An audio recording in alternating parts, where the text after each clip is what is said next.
Milihok na ang investigasyon kalabot sa pagkamatay ni Fernando de las Marias alias Lando nga gikaingong namatay sa kamot sa kapulisan.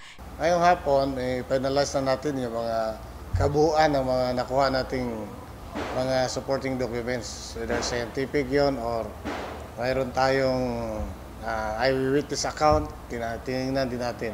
Anong tawag dyan sa mangyayari yan? Case conference?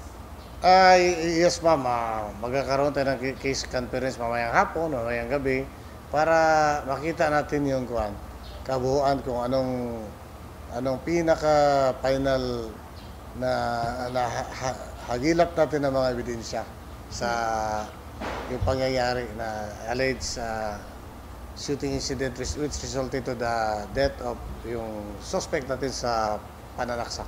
Giangko ni Police Colonel Nicomedes Olaybar Jr., ang direktor sa General Santos City Police Office, nga lantawon usab sa investigasyon kung dunay kakulangon ang mga hepe sa tulo ka presinto kalabot sa gitawag nga Standard Operating Procedure kon SOP.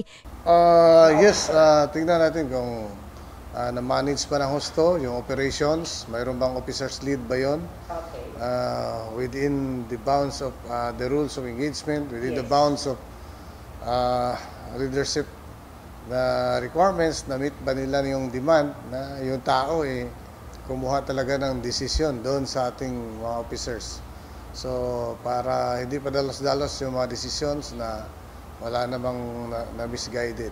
So, any irregularities, i-implement naman natin na ating DCDA, DCDO. Pasado alas 3 sa kadlawon Pebrero 7, makita sa usa ka anggulo nga kuha sa CCTV ang pagukod sa tulo ka tawo, asa ang usa dunay dala nga dakong kahoy o gibunalan ang lalaking nakaputi. Nakabangon pa ang lalaking nakaputi o gisulayan pa niining mulakaw apan sa pipila ka lakang nahagba na kini. Ang lalaking nakaputi ang gituuhang si Paul Justin Bisana nga gikaingong napatay sa grupo sa napatay usab sa kapulisan nga si De las Marias. Si Paul Justin ang pag-umangkon sa usa sa tulo ka pulis sa GSCPO nga una nang gitaktak sa pwesto kalabot sa pagkamatay ni De las Marias. In the heart of changing lives, kini sa Brigada Richelle Gubalani sa Brigada News Jensen. Brigada News!